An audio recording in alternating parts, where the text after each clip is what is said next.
په دې یونیورسټۍ کې یو ځل یو جومات چا جوړ کړ زه یې بوتلم ویې نه د افتتاح به ته کوې لومبې لمونځ به پکې ته کوې ما ویې ښه ده ډېره ښه لاړ به شو نو ما وله ټایم ورکړه ما ته ویې چې ماښام به روټۍ هم را سره خورم مې ښه ده ماښام مانځله به زه درشم ماښام لمونځ مې پکې وکړه مانځه نه پس مې بیان هم وکړ ډېر خلک راغلي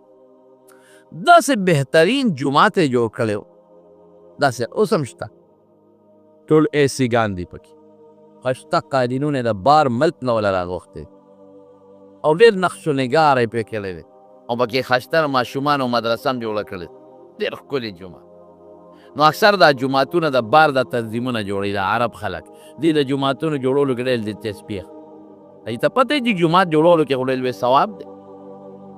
مې لکه دا جومات ته له چا جوړ کړه که په خپله هم جوړ کړی دی وی نه صاحب دا مو په خپله جوړ کړی وی دا یو پوټینی جومات ورکوټ یو درېو څلورو صفو جومات وی یو ځل هم د ماسخوتن لمونځ وکړه نو ملګرو یو بل سره سلا کوله یو کس به کې وی هلکه زمونږ دا دونه پوټینی جومات دی د خدای کو ځان له غټې غټې بنګلې جوړې کړې او چې بچي لا واده کوو مخکې وله بنګله جوړو او د آخرت زمونږ یې د خدای را کور داسې کچرې راځئ چې چوبو پې کوو دا کور سپلو د خدای او دا ښایسته ښکلې جوړو بس وی چې څومره ملګري ناست و ټوله وی بس ټیک ته جوړو یې زیم ولالو تاسو ته پته ده چې په یونیورسټۍ کې ځای نه څونه ګران دی ټاون کې څومره ګران دی بس په دې فیصله وشوه چې زیم ولا دا کورونه چې څومره خرڅېږي خوب شه دا ولالو او دې له به د بار نه چنده نه غواړو که چا راکول انکار به نه کوو خو غواړو به نه خپل منځ کې چا سلا کوو کپ کاغذ او پین هم راواغېسته یو کس وی سیمټ ټول په ما څومره لګي بل وی دونه سریه زما بل وی دونه سیخ زما بل وی دونه خښته زما چا نغدې 15 لکه او 10 لکه روپۍ په هغه ځای دومره پیسې جمع شو چې زموږ ټول جومات پې جوړېده خوا کې مله کورونه م واغېستل زه یې فراخه کړم وی چا راته وی چې د دې جومات خوا کې یو خان بابا دی ما ته یې هغه سړی وښاو او غټه حجره ده او هغه نه هم پکې وغواړه او ښه سړی هم ږیره هم شته مونږ وی ډېره ښه ده چې مونځ زموږ خان بابا له لاړو د خان بابا په حجره کې 2-3 موټرې ولاړې زامن یې غټ غټ نوکران یو په یوې نو کې دی لوی نوکر او بلا نوکران تاویږي خان بابا له رالو چې مونږ دا جومات دی د محلې دا جوړو توسیم کوو او دا جومات جوړو تا له رالو چې تم پکې سوالې او په دې پوهېږه چې دې له مونږ بار چندې نه غواړو د کوڅو لارو کوڅو چندې دا ډېر خراب شي زما ډېره بدي شي دا بعضې خلک ښکاری په دوکانونو ګرځوي چنده راکړې خدای مو بخ دا ښه خبره نه ده دین بس پکې نه بعضې خلکو په دې لارو کوڅو کې سوزکي په مخه کړي سوزکي او چغې وایي چنده راوړی خدای مو بخ په سوزکو کې دا ډېره خرابه چنده ده چې ته په سوزکي کې چنده وکې سوچ وکړه نو تا نه کم از کم 100 روپۍ خو سوزکي کرۍ اخلي یا کېدای شي ډېر هم زیاتې دی چندې والا به ځان له پکې اخلي چې کم ماشومان ګرځي هغې به ځان له پکې اخلي 2-2.5 روپۍ خرچه شوه نو چې تا 3,000 روپۍ خلکو درکړې نو په 3,000 روپو کې خو 2,000 تېره سوزکي خرچې مرچې وباسه څو پاتې شوې 1,000 روپۍ 1,000 روپۍ چې څو غونډۍ نیمې د هغه شوې او نیمې د جومات شوې نو خلکو ورکړې 4,000 او پکې جومات ته 1,500 راورسېدې باقي دب ته پرېوتې دا ظلم نه دی دا زیاتې نه دی دا ظلم دی دا سخت جرم دی چې هغې به وي خدای مو بخه او جومات ته چنده راوړی او کوڅو کې به ګرځي او که بل سني د چرګې هګۍ راوړی دا مې یو ځل واورېده د یو سړي نوم یې درته لاړم تاسو یې پېژنئ اوس مړ دی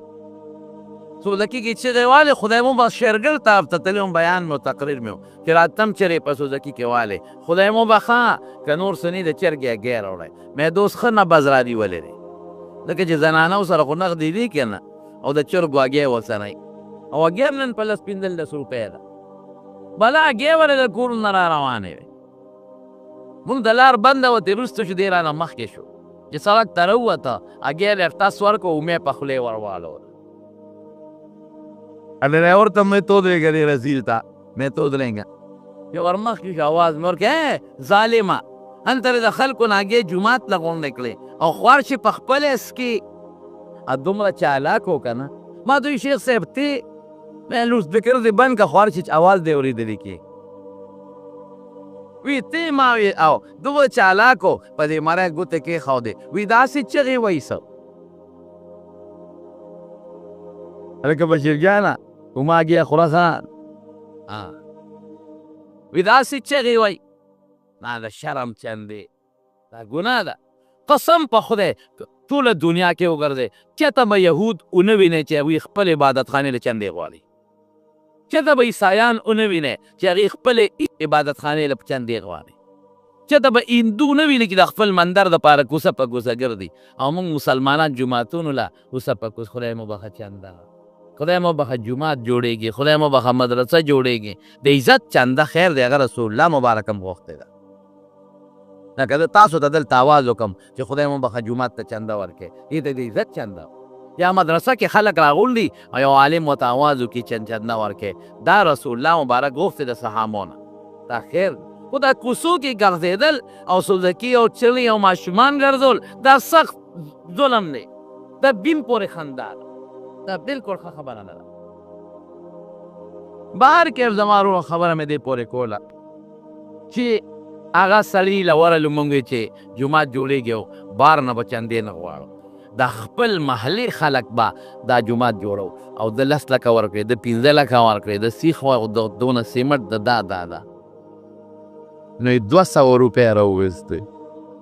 200 یاره وایي مونږ حیران سي که خدای سړی خطا شو دا 5 زرو نوټې نو هم 10 زره پې کمې دي پکار چې دې خو 100 لکه روپۍ ورکړي چې مونږ ته چې صاحب 200 ویاو 200 مونږ وی دا تا زمونږ خبرې واورېدې او به ومېرېدې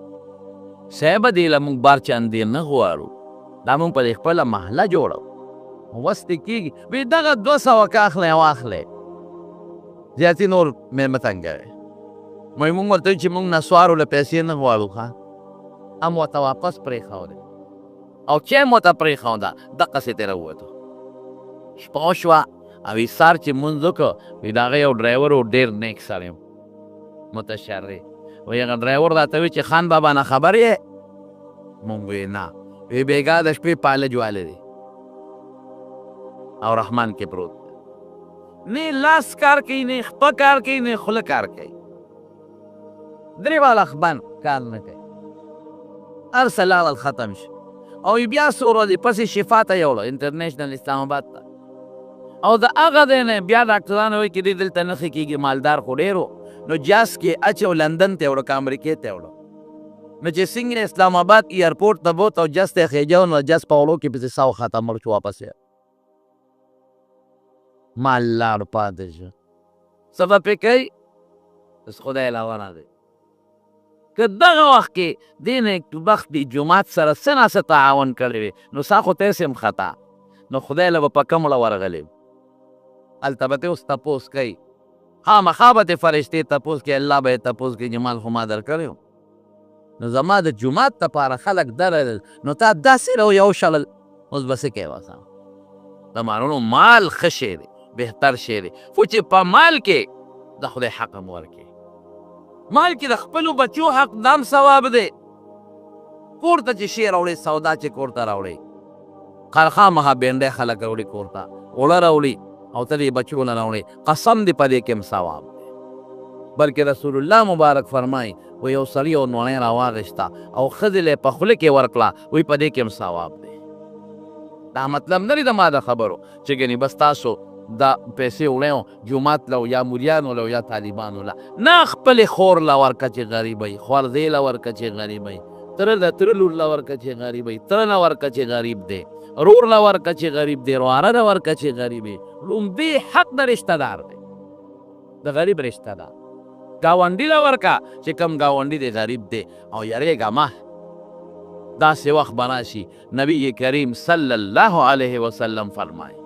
حتی اذا بلغت الحلقوم صحابه دې مری له راشي وی لفلان کذا و لفلان کذا و لفلان کذا بیا به وی دا دومره مال د جومات شو دا دومره د مدرسې شو دومره د فلانکي غریب دومره د فلانکي غریب دومره د فلانکي غریب او دا نبی علیه السلام وی هغه سم د پردو دی او ستا نه دی که ته ویو که نه وی د پردو دی ویشه اوس ما هر وخت ورکه چې ته ټیک ټاک او صحتمند دی نو چې هغه سړي له د رسول الله مبارکه کس ورغی او هغه مال ورنه کړ. نبی علیه السلام د راغی وی صاحب ثعلبه خو سره نه کړل، ویحه ثعلبه هلاک شو. وروسته هغه ته چا وی چې کمبخته دا دې څو کړل؟ دا مال خو د پیغمبر په دعا ستا دا زیات شوی دی او رسول الله مبارک سړی راولېږه نیک بختور دې نه کړ. اوس که درته خیره وکړو دا مال دې برباد شي بیا به څه کېږي؟ ویارېد چې ویارېد مال یې راغونډ کړ او نبی علیه السلام له یې راوړ. د الله رسوله ستا استازی راغلی و زکات پسې، هغه وخت سره مې طبیعت ټیک نه و، دماغو باندې بوج و، نو ما هغه واپس رالیږلی دی او ما دا مال د زکات راوړی دی، دا د خدای په لار کې قبول کا. حضور پاک ورته وفرمیل ثعلبه اوړه اوس بیا د قیامت پر ورځ د خدای دربار کې راوړئ. اوړه نه دی پکار اوس ما دعا دې دپاره ما دعا درته وکړه خدای د نماز زیات کړه، مونځ دې ورپسې پرېښه، جمعه دې هم پرېښونه او زکات یې ټیک سوې، زکات یې من نه کړه. زه اوس د قیامت پر ورځ یې په لا شا راوړئ. الذین یحملون اوزارهم، قرآن کې الله وایي چې دا خپل بوجونه به خلک په دا شا راوړي. موږ خو مال ته خوشحالي، دولت ته خوشحالي، په دې سوچ نه کوو چې په دې مال دولت کې د الله حق هم شته، د غریب هم شته، د مسکین هم شته او د فقیر هم شته. نبی کریم صلی الله علیه وسلم فرمایي، بخاری، ترمیزی، مسلم، ابو داود کې حدیث دی، وی چې چا د خپل مال زکات ورنه کو دا مال به د قیامت پر ورځ د دې مری نه د یو غټ اجدها خامار په شکل ته وي، دې نه به اجدها خامار جوړ شي، د سټ نه به یې تو شي. کو په دې وښکو به تکونه ورکوي، دلته به تک ورکوي او څه به وایي؟ انا مالکه، د ستا مال یم، انا کنزکه، د ستا خزانه یم. دې ورځې له یې ساتلی هم ټیک شو، په دغه وښکو به تکونه ورکوي. دا زه نه وایم، دا رسول الله مبارک فرمایي او حضور پاک مبارک فرمایي وی قیامت پر ورځ دا مال به وله ګرم کړي، نه به تختې جوړې کړي، فولادي تختې، اب وله په دې سینه د پاسه ایږدي، ابه دونه ګرمي چې شاته دې اولي ته به د هغې نه ته وځي او بیا به وله شاته په دې اولي باندې کېږي او دې سینې ته به یې تو بار راځي. وی زه وړه قیامت پر ورځ به یې راوړئ. غریب واپس چې واپس یې که د حضرت ابوبکر صدیق رضی الله عنه زمانه راغله، هغه له یې ټول مال راوړو، هغه ظلم و نه ویم، مالدار خو ډېر و، د رسول الله مبارک دعا لګېدلې وه، یاره ویله وی ابوبکر دا زما زکات دی، دا مې راوړی دی، بیت المال کې واچوه. وی ثعلبه خو نه وی یمه، وی نبی علیه السلام د نه نه دی اخیستی، حضور پاک ستا نه دی قبول کړی، نو د ابوبکر به څه مجالي چې به هغه تا نه زکات وایل واپس وړه. بیا د حضرت عمر فاروق رضی الله عنه زمانه چې راله، نو حضرت عمر رضی الله عنه له مال راوړو، هغه زالو زکاتونه مو نه وې ټول یې وله راوړل، وی دا والو بیت المال کې جمع کا. هلکه ثعلبه خو نه وی نه، وی خو یم، وی ښه حضور پاک ستا نه نو اخیستی، ابوبکر ستا نه نو اخیستی، نو عمر به یې دله څنګه والي؟ د خطاب زوی عمر د دې قابل دی چې د نه یې والي، زه وله د قیامت په ورځ بیا راوړئ. وروڼو یاد وساتئ، یو خو چې غریب مسکین ووینئ چې فقیر دی، د خدای په نوم ورکوه. شلېدلو جامو والا غریب دی ولیده، د خدای په نوم ورکوه. او تاسو سوچ مه کوه چې دا مال مې ورکړه دا به کمیږي، دا به کمیږي نه. نبی کریم صلی الله علیه وسلم د هغه خبره بې قسم هم رښتونې ده، د هغه خبره بې قسم هم رښتونې ده. او نبی کریم صلی الله علیه وسلم په دریو څیزونو قسم خوړلی دی، په دریو څیزونو. یو دا دی وي زما د قسم په خدای وي، په دې دریو څیزونو یې قسم کړی دی. یو دا وي زما د الله په ذات قسم وي چې په صدقه به مال کمیږي نه او زیاتېږي به. ویربې صدقات قرآن کې الله، نو چې رسول الله مبارک په قسم خوري، د پیغمبر مبارک خبره خو بې قسم هم موږ منو. قسم خوري زما د قسم د الله په ذات دی چې په صدقه به مال کمیږي نه زیاتېږي. دا حضور پاک او موږ وایو که ورم که شی کم شو کمیږي نه زیاتېږي، بل طرف نه به خدای راولي، خو خامخا به راولي. یو چې څوک د الله د رضا دپاره حج وکړي به غریب کېږي نه، او دا عمره وکړه دې به غریب کېږي نه، ریاکارۍ له نه، الله دپاره. نبی علیہ السلام فرمای چې حج او عمره فقر ختمای، د فقر ختمای، دې سره غربت ختم شي. او دا مې یو کتاب پې کتلی خو سره نه ځای دی چې که چا حج له واده له حج له یا واده له د چا نه پیسې قرض هم راواخېستی، الله به دا قرض هم ورله خلاصوي. دا مې یو کتاب کې لیدلی خو دې وخت رانه حواله یې تمانونو چې پیغمبر مبارک په قسم خوري نو دې کې شک د کم دی نه را. نو مال خدای درکا او چې الله په نوم دې ورکا، دنیا کې به هم خدای د هغې برکت درکړي، آخرت کې به هم ورکړي. قرآن وي د نه وی قرآن څه وایي؟ الذین ينفقون اموالهم فی سبیل الله. څوک چې د خدای په لار کې مال خرج کوي، که فرض دی زکات او که نفلي صدقه. ثم لا یتبعون به منا ولا اذى. په هغه سړي احسان نه لري چې زکات مې درکړی او خیرات مې درکړی، هغه باندې بیګارونه نه کوي چې هلکه زکات مې درکړه واشه مال لږ کار وکړه. الله وایي دله د هغې اجر دی عند ربهم، خدای پاک به اجر ورکوي. دویم وره مثل الذین ينفقون اموالهم فی سبیل الله. هغه خلک چې د خدای په مال کې په لار کې مال خرج کوي. کمثل حبة انبتت 7 سنابل. داسې مثال دی لکه یو دانه چې څوک وکري د هغې نه څو تیغې راوځي. فی کل سنبلة 100 حبه. په یو وږي کې 100 دانې دي. د یوې دانې نه څونه درغونې شوې؟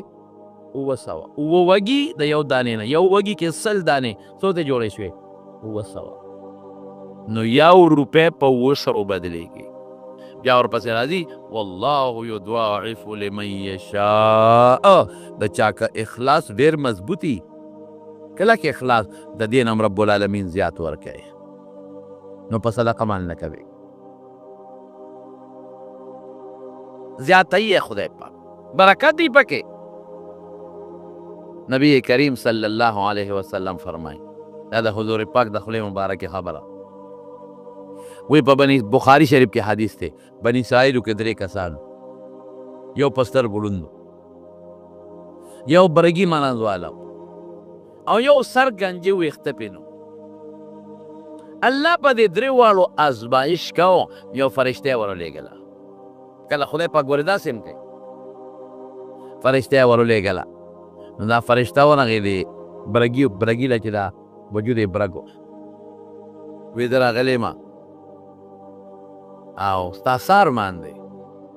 وی زما خو دا ارمان دی چې دا مخ مې برګ بروک دی او خلک رانه کرکه کوي، لاسونه پې مې برګ بروک چې مانه دا بیماري خدای پاک لرې کړي. وی ښه لاس یې پراخ که خدای ټیک که او فرشته و د خدای په حکم راغلی و،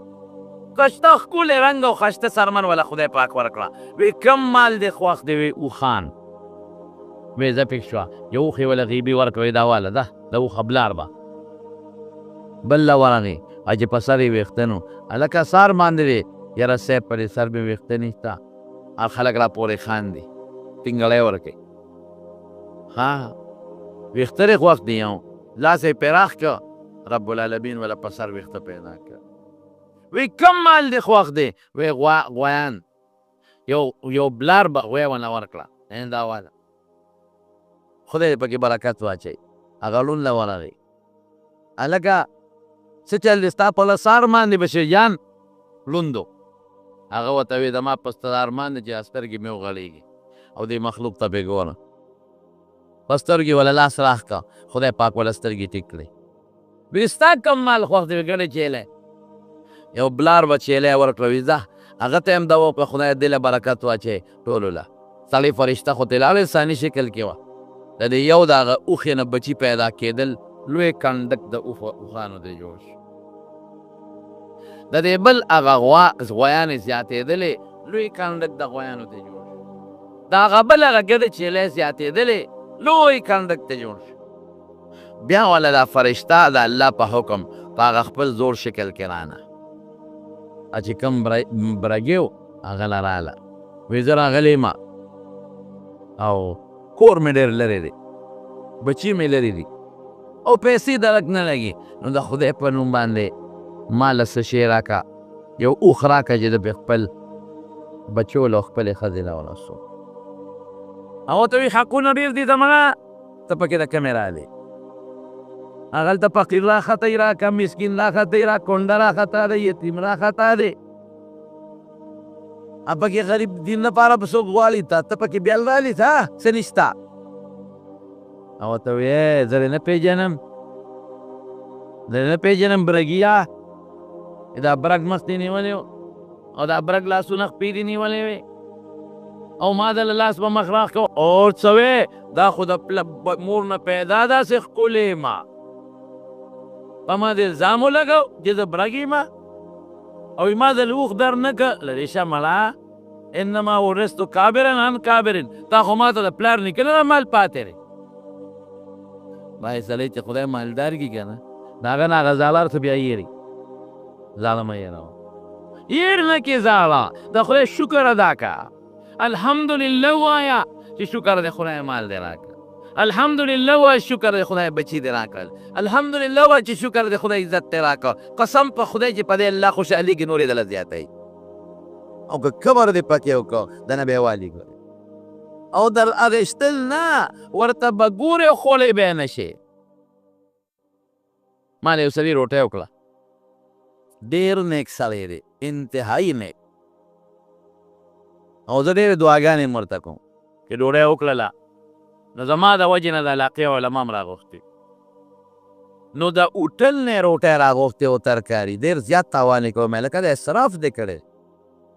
قیمتي هوټل نه څیزونه میدونه راغوښتي ما ته وې د ما زړه غواړي چې دا خپل نه راته غوښې راته کېده خیر خوراک شروع شو دلې په یو پلیټ کې مهې راوړې سپینې مهې ني دا راوړې مخکې ورته کېښه هغې سره روټۍ خوړله مې ولې ته دا نه خوري دا په ما بندي پرهیز نه نشم خوړی وی زما دا مه خوره مې ته راکړې یو نوری ته خورمه وی مه خوره دا به تېره نه شي یقین کوه که پکې مالګه وه که پکې غوړي تیل و که پکې مساله وه که پکې مرچکې و سپینې مهې وی دا په ما ټول هر څه بند دي نو روغ ډېر نیک سړی دی ډېر حجونه عمره ما ورته هغه مې مه کوم نه جنت کې به خدای درکوي او خدای به دې خم کړي جنت کې به خدای درکړي او مې شکر وباسه چې لا حجونه را باندې خدای کوي شکر وباسه چې له خدای کور لري عمرې را باندې خدای کوي شکر وباسه چې مدینې منورې ته خدای غواړي دا د خدای نعمت دی نه مال یو نعمت دا شو چې سړی پکې حج له لاړ شي سړی عمرې له لاړ شي سړی مسجد نبوي ته لاړ شي سړی لاړ شي هلته طواف وکړي او د خدای د کور نه تو شي قسم په خدای د مال د دې نه غټ برکت بل نشته خدای زموږ ستاسو دا برکتونه نصیب بهر کې خبره مې دې پورې کوله هغه ورته دا خو ما ته پلار نیکه نه پاتې شوی ته ما ته ویله ما دې اوس درکړم فرشته ورته وایي ښځه که دروغ دې ویلي که نه نو خدای دې همغسې که چې څنګه مخکې وې نو ته لاړ چې دې ته لاړ بس هغه خان مال تباه و برباد شو هلاک شو دا خو هر څه د خدای لاس کې دي یو ټوخ چې په اوښو لګي یو مرض ته بل ته بل نه بل ته بل نه بل ته چې ورځې ټول به مړی چرګانو فارم ته نه ګورئ اوس یو چرګ ټوخ ناري کي نو چې بیا ورله ستن راوړې نو هغه ټوخې چې ورځې ټولو کپرونه اغوستي ټول ختمي مرګ او ژوند د چا لاس کې دی د الله لاس کې دی او بل لا ورغې ملګري راغلی یم کور مې ډېر لرې دی او بچي مې لرې دی او د خدای په نوم یو غوی غواړم چې د خپلو بچو له ورسمه هغه الله چې ته غریب وې مسکین وې او دا مال یې درکړ چې ته وې په سر د ویښته نو او الله د له ښایسته ښکلې ویښته درکړل چې دی ورته ووایي برند برند ورته وکتل ښه زه غریب ومه دا دې را باندې کوم الزام ولګو په دا ما ځیګر دی وه زه غریب وم دا خو پلار نیکه نه ما ته را مال پاتې دی او زما په سر ویښته نو زه خو ماشوم د قضې قشته ومه او بلا زلفان مې ویښته مو وی که دروغ دې ویلي که نه نو خدای دې هم هغسې که چې څنګه مخکې وې خو چې ته لاړ غوا ما ټولې مړې شوې او سر نه یې ویښته لاړل مقسې کټا پاتې شو ګنجې پاتې شو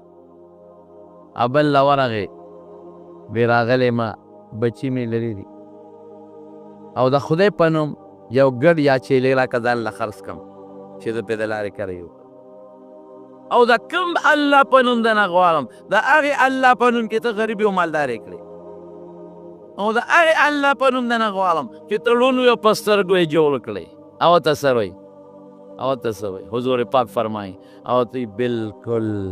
زه د الله ډېر شکر ادا کوم زه ړوند وم او خدای په سترګو جوړ ګوره د خدای شکر یې ادا او زه ضریب وم مسکین وم فقیر وم خدای پاک مالدار کړ ورشه چې څوک ګڼي چې لیلې پکاري په پړ ځان له واله دا خدای راکړي دي او تا د خدای نوم ماته واخیسته وړه د خدای په نوم د خدای نوم ډېر قیمتي دی چې څوک د الله نوم والي د خدای په نوم قربانوته اگر چې دا بعضې سوالګري داسې که نه چې خصوصا دا دوکاندارۍ نه سپېموله راوستې ما ته بعضې دوکاندارۍ چې دي نو مونږ سپېموله راځي جنکۍ پیغلې ګرځي په دوکانونو ښځې ګرځي ښه ځوانان ګرځي او په دوکانونو سوال کوي او سوال به زه خو دا وایم چې دا کم تجارتي سوالګري دي که نه تجارتي او ته پېژنې چې دا تجارتي سوالګري دي او پېښور سوالګري دي مه ورکوه دا دې له په دې سوال کې نور امداد دی چې ته م ورنه کې بل هم ورنه کې سبب یې نه غواړه رټه ما اما السائل فلا تنهر رټل مه کوه بلکل چې ونه رټې رټه ما او چې کوم درته پته وي چې ښځه نه ده مریض دی ورته محتاجه دی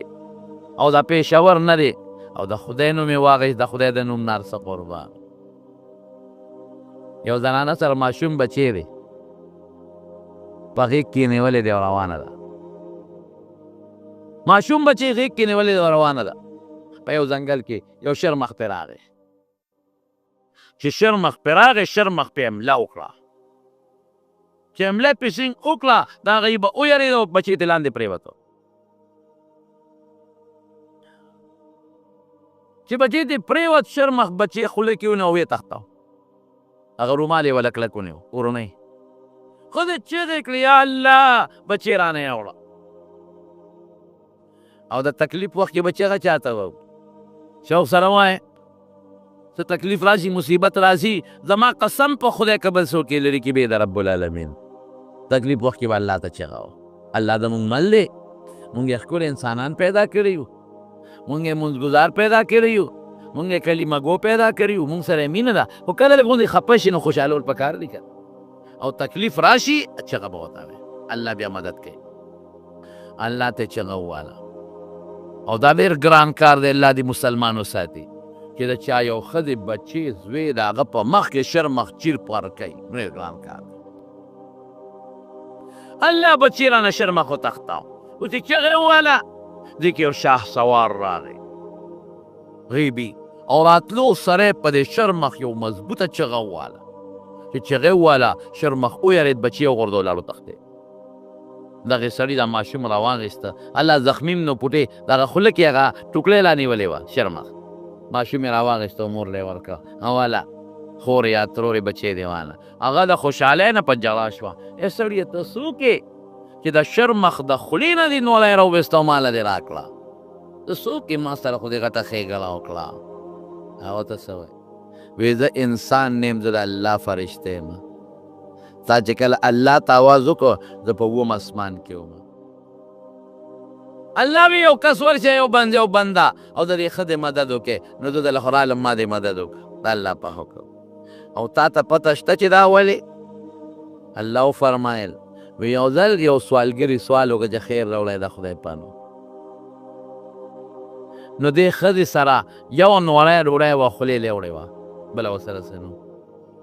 لرې بیا نوړی چې سوالګري سوال وکړو دې ښځې هغه نوړی د خولې نه واپس راوویسته وی بل څه نشته یو نوړی ده ځه زه به پیسه شم دې سوالګري له به یې ورکړم وی زما په نوم یې د خولې نه نوړی راایستې او سوالګري له یې ورکړې ده نن زه د هغې بدل خلاصوم الله غیرتي دی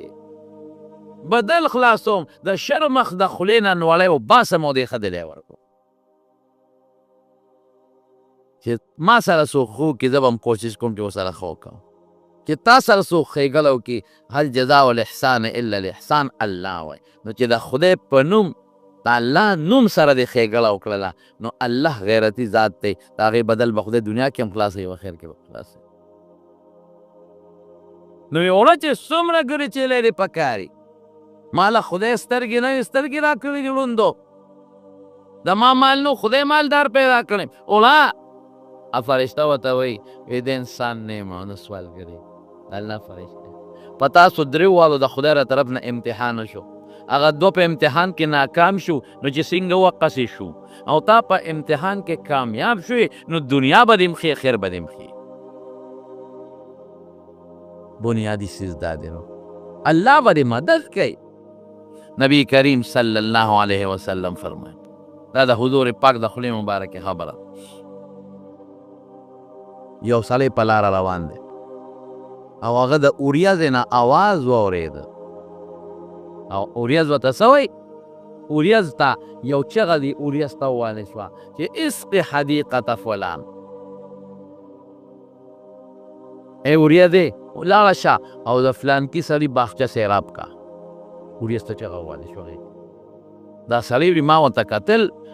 ناګهانه اوریځ لږه یو طرف ته شو ګلز ګوز شروع شو او د هغې نه په یو غر باندې باران وشو چې باران وشو وی زه ولاړم هغه باران په یو لښتي کې اوبه را روانې دي خړې اوبه یپې ما وی چې ورګره دې معلومات کوم چې دا څومره نیک بنده دی چې خدای پاک بالخصوص دله اوریځ راوسته او باران یې دی ولا وکړه او چغه ورته وویلې شو چې دا ای اوریځې د پلان کې باغچه سیراب کا وی هغه اوبه لښتي کې روانې وي زه ورپسې تلم هغه اوبه په یو لښتي ور په یو باغ ورننوته او باغ کې ورته له مخکې نه سړی ولاړ دی بیلچې ورسره ده او اوبه کله یو بالی تاړی کله بلې تاړی وی ما ته تپوس وکړ ستا څه نوم دی وی راته یې نوم واخیسته وی قسم دی حقه نوم یې راته واخیست چې د هغه اوریځې نه ما کوم نوم اورېدلی ما وی ښه ستا دا نوم دی او ته خو ډېر لوی بزرګ ولي د خدای ولې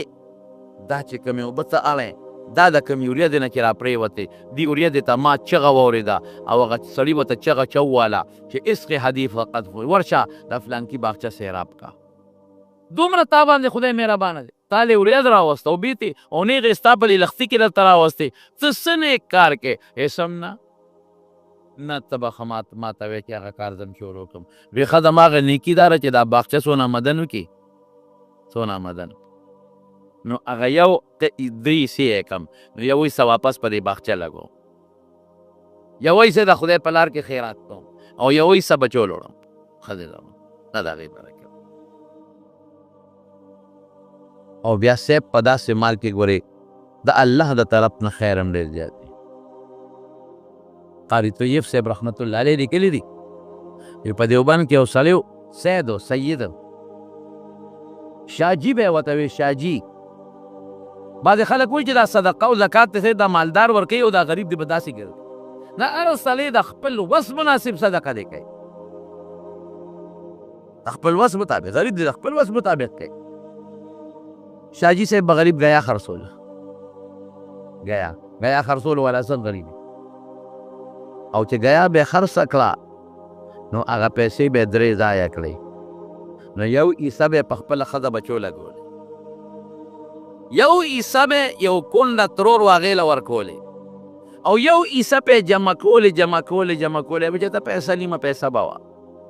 نو هغه چې به جمع شوې نو کال پس به د دارالعلوم دیوبند استادانو له ډوډۍ کوله چې ما سره ډوډۍ به خورې قاري طیب صاحب وایي موږ به یو کال د شاجي صاحب د ډوډۍ انتظار کوو چې خدایا د شاجي صاحب دعوت ډوډۍ به کله راځي وی دا نه چې هغې کې به پولو نه یا ګډان به پکې یا غوښې به وي هېڅ به نو ساده ښوروا به او ډوډۍ به پکې ماته کړې وه بل شی به پکې نو او قسم په خدای چې د شاجي صاحب ډوډۍ ته مونږ کېناستو او هغې کې به کم انوار او برکات مونږ لیدل نو دا به مونږ په بله ډوډۍ کې نه لیدل هغې به زمونږ په وجود کې یو ناشنا سر پیدا کړ یو ځل یو تانهدار راغی او د شاجي صاحب قانون به دا و چې پن به یې د ګیا راوړو لومبې به پې چا لاس کېښود بس د هغه به و ځکه هغه به ګیا ښه م راوړل او ډېره به م هر چا به اخېسته تانهدار صاحب ولاړو شاجي صاحب اوی بوډا دا ګیا نن مونږ کرې افسوس شو غریب سړی تانهدار چې د شپې کور ته لاړ ښځې ورته وی دا ګیا د چا نه اخېستې ده وی اس پې نه خوري خو لم نه ور وړي اسنار ولاړ دی وی دا هغه بوډا سپین ګیرې چې خلک یې په ګیا جګړې کوي دا مې د هغه نه اخېستې ده پولیس یې ولېږل ورشه ولې بوډا چېرې غوڅ وي دا ګیا کې رسا چولې دي خرابه ګیا دې را کړې ده خرابه خرڅه وختي داسې اس ته پرته ده خو لم وله نه وړي شاجي صاحب ورته تانهدار صاحب پیسې راکړه او به خوري پیسې راکا وبه خوري. څو پیسې کېږي یا پیسه 2 پیسې هغه یې ورکړې. چې ورې کړل نو شاجي صاحب ورغې او اس ته ډب ورکوي بچې خورا مونږ ته خپلې پیسې میلاو شوې ښه. نو اس ګیا شروع کړه ګیا وغوړه د خدای مال کې خرچ کول مونځ چې سړی کوي دا بدني عبادت. دا پنجابي والا تاسو ګورئ پنجابیانو دا کراچۍ والا خصوصا دا میمن قوم دا خلک بدني عبادت کم کوي خو مالي عبادت ډېر زیات کوي. زمونږ د علاقې چې څومره مدرسې دي دا تقریبا په دغې خلکو آباد دي. حجونه عمرې د یو ځل په مکه مکرمه حرم شریف کې ناست وم رمضان دقسې د جمعې ورځ وه. نو د جمعې په ورځ خو هلته ډېر زیات رشي 9 بجې به ځې نو ځان له به ځای نیسې 9 بجو نه پس یا 10 بجو نه پس به تا ته به جومات کې دننه دی نه میلاوي په نور به ناست دی. یو بابا راغی غریب طواف وکړ وختي راغلی و طواف یې وکړ او داسې پې زما ډېر نرۍ پیرې وجود او بوډا سړی و دا ململ دا نرۍ کمیس یې چولی و او دغه میمنیانو هغه ټوپۍ په سر وه بوډا سړی چې راغی نو ځای نه مونته په څپونو کې ګرځېده خو چا وله ځای نه ورکړ. نو ما سره شپږ 2 کسان ملګري ناست وو او رمضان هم نو ما هغوی ته ویل که دې بابا له ځای ورکړو دا غریب کله یو صف کې ګرځي کله بل کې اواز هم ورکړو بابا یې دراو چې راغی مو له ځای ورکړو خو چې دی موله ورکړې که نه دومره د خدای نیک بنده و چې فورا یې هغه 2 رکعته واجب وکړل د طواف هغې نه پس په نفلونو شروع شو نفلونه یې وکړل او نفلونو نه پس یې قرآن شریف راواخیست او په تحیه شکل ناست و تلاوت یې یو دوا تقریبا دا 2 نیمې ګنټې تلاوت کړي. مونږ له پکې خوب هم راغی د تلاوت کې چې تلاوت یې بس کې ما ورته بابا دا مونږ چې کوم ځای ناست شو که نه مانځه نه پس مې رښتیا ورته ووي نو مې به ته غم مه کوه ته چې طواف کې یو کله هم ځای دی نه دلته راځه بس ته مونږ سره دلته ناست دی بېغمه اوسه. ما ته ووي چې نه زه خو ځمه. مې ولې تا ورځې پوره شوې سر ویم نه بس زه خو خدای پاک فضل دی. مې ته څنګه وی زه هره جمعه راځم هره جمعه سار راځم ماښام واپس ځه جمعې دی دلته راځم دا مې ژوند دی بس هره جمعه زه د کراچۍ او د کراچۍ سیټو هره جمعه زه راځم دقه زما نظام دی سار فلایټ کې راځم او ماښام ماسخوتن فلایټ کې واپس کراچۍ ته دا ورځ دلته تېر څونه پیسې لګي دا پیسې خو اوس که زمونږ پښتون وي دا خو هلکه 1,00,000 روپۍ لګي دا په بچو ولې نه لګوم دا نوسوله ولې نه اږدم دا ولې نه کوم دا ولې نه کوم لیکن هغه ته پته ده چې دا لګوم نو زما زړه ته په دې څومره سکون میلاویږي دا لګوم د دې نه والا خدای زیاتې راکوي. زما رونو خبره مې صرف دې پورې کوله چې زکات نبی علیه السلام یوازې زکات ته ګورې ان فی المال لحقا سوی الزکات په مال کې د زکات نه علاوه نور حقونه هم شته. نو زکات که په چا باندې پوري او کم سړی مالداري دې ورځو کې عموما خلک ورکوي نو خپل زکاتونه ورکوي ښه که ورم نه کړ څه به کېږي. قرآن شریف کې الله تعالی فرمایي والذین یکنزون الذهب والفضة ثم لا ينفقونها فی سبیل الله فبشرهم بعذاب الیم. ای محبوبه پیغمبره څوک چې مال سره او سپین جمع کوي او د خدای په لار کې نه خرج کوي هغوی له د دردناک عذاب زیری ورکا دردناک عذاب او بیا څه وایي یوم یحمى علیها فی نار جهنم فتقوى بها جباههم وجنوبهم هذا ما كنز وظهورهم هذا ما كنزتم لانفسكم فذوقوا ما كنتم تكنزون. دا مال به خدای د قیامت پر ورځ باندې راوالي نو دله به په دې تندوله هلکونو له شاګانو له داغونه ورکوي دا به د جهنم په اور کې ګرمۍ او دله پې داغونه ورکوي او څه به وایي اوسکه شا به اوسکه دا ستا هغه مال و چې زکات ته دې نه ورکوه. نبی کریم صلی الله علیه وسلم له یو بیبي راله بنګړې یې چولې و بنګړې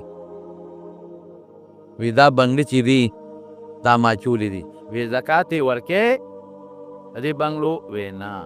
وی دا دې خوښه ده چې د قیامت پر ورځ دا د اور بنګړي شي وی نه وی زکات یې ورکوه زکات ورکوه. زما ورونو دا کالي وي که نغد مالي چې کم سړی مالداري صاحبا ونتول چاندي یا د هغې قیمت ورسره یا د ضرورت نه زیات سامان د دغې پیسو ورسره یا 19 تولې سره زر یا د هغې نه زیاتي یا سره زر ورسره یو توله یوه نیمه ده خو نغد مال ورسره شته نو بیا به دا سره زر قیمت کیږي او هغې سره به جمع کیږي نو چې هغې قیمت 52 تولې چاندې قیمت ته ورسېد نو زکات پرې ورکوي او که د چا فصلي غنمي جواري نو که اوبې د بیې وي لکه زموږ د میرو ځمکې بیا نه ورکوي یا عرفي ځمکې دي یا په ټیوبویل باندې سیراب کوي نو شلمه به ورکوي او که د شولګرو ځمکې وي چې اوبې د سیند دي او یا باراني دي نو د جرندو ځمکې باراني دي نو په هغې کې لسمه ده دا زکات خامخا ورکوي کال کې یو ورځ ځان له مقرر کړې په هغه ورځ خپل حساب کتاب کوي او چاله زیات حقدار هغه څوک دی چې ستا ګاونډي هم دی او ستا رشته دار هم دی چې هم دی ګاونډي دومره دا زیات حقدار دی او چې دویم نمبر هغه څوک دی چې دی ستا ګاونډي دی خو رشته دار نه دی دویم هغه دی چې رشته دار دی خو ګاونډي نه دی او باقي هر غریب له ورکولی شي فقیر له او دام ذهن کې واچوي که یو سړی په خپله مالدار دی هغه د بل نه زکات نه لي ګورې ګناه ده پر دې زکات نه خرابوي او که ویې غېشته نو ځان له کار وکړه ځان یې تباه کړه د هغه زکات هم خراب کړو ځان یې برباد کړه زکات چې چاله ورکې نو لازمه نه ده چې ته هغه ته ال ووایې چې دا د زکات پیسې دي چې هغه مستحقي او تا په دې زړه کې مو وایي چې دا د زکات ورکوم نو هم کار کېږي او که د زکات پیسې بعضې خلک یو طرف ته ځان له یو دراز کې کېدي یا یو جیب کې تا ځان له کړي چې دا زکات پیسې دي او بیا څوک فقیر مسکین راځي ورکې نو که هغه وخت سره نیت هم ونه کړې چې مخکې دې ځان له کړي وي نو هم خیر زکات سې کړي جامې پې اخیستی شي غریب له پیزار پې ونه اخیستی شي لوپټه پې اخیستی شي زوی له زکات نشي ورکولی لور له نشي ورکولی د زوی اولاد او د لور اولاد له نشي ورکولی پلار له مور له نشي ورکولی نیا نیکه له نشي ورکولی رور که غریب یې ورکولی شي رواره له ارویرې له ورکولی شي غریبانان خور له خورزې له خورۍ له ورکولی شي غریبانان تره له د تره لور له ماما له د ماما اولاد له دې له ورکولی چې خواله چې غریبانان او فقیران نو زکات ورکولی شي بل دومره زکات به ورکې چې هغه پې ګورې مالدار نشي که دومره دې ورکو چې هغه پې مالدار کېږي دا بیا ښه خبره نه ده کمې وله ورکه څه یو له ورکه څه بل له ورکه زکات او دا لازمه نه ده چې ته ورته وایي چې زکات پیسې دي بس هغه الله پاک ویني دا د خدای حق دی د انسان په مال کې نو عموما خلک خو یې په زبرګه شو قدر کې ورکوي خو د شریعت قانون دا دی چې کله مالدار شوي د هغې نه کال ته ګوره چې کال پیر شي نو زکات در باندې فرض دی خو زما په خپله د رمضان میاشت ډېره زیاته خوښه ده رمضان کې د یوې صدقې 1 ثواب دی ثواب یې ډېر زیات دی د رمضان مبارک نو زما خپله د رمضان میاشت دا ډېره خوښه ده او برکتي میاشت ده نور هر ټیم بل پیشکیم زکات ورکولی شي که یو سړي باندې زکات فرض دی دته پته چې ما باندې کال لا تېر نه دی خو پیسې شته د پیشکیم ورکولی شي کاروباري سړي سره په دکان کې مال پروت دی د هغې قیمت فروخ به لګوي د مثلا کال مخکې مال اخیستی دی هغه په 100,000 روپۍ باندې منو اوس من په 10,000 دی نو اوسنۍ قیمت به لګوي چې په څو ته خرڅوي د هغې قیمت به لګوي او د هغې زکات به ورکوي دا څو یا د ضرورت نه زیات کم سامان دی هغه به بیه کوي د ضرورت سامان کې څه راځي لکه غوا دې په یو لاغشتی را یا مثلا میخه دې په یو لاغشتی را یا غوی دې کار لاغشتی دی یا یو ټیکټر دی مزدورۍ لاغشتی دی یا موټر دې کرۍ لاغشتی دی په دې زکات نشته یا خپل ځان له ضرورت لپاره اخیستی دی یا کرۍ لرې اخیستی دی په دې کې زکات نشته ښه کور یې اخیستی دی اګر که قیمتي و دې پکې اوسېږي د بچي پکې اوسېږي په دې کې هم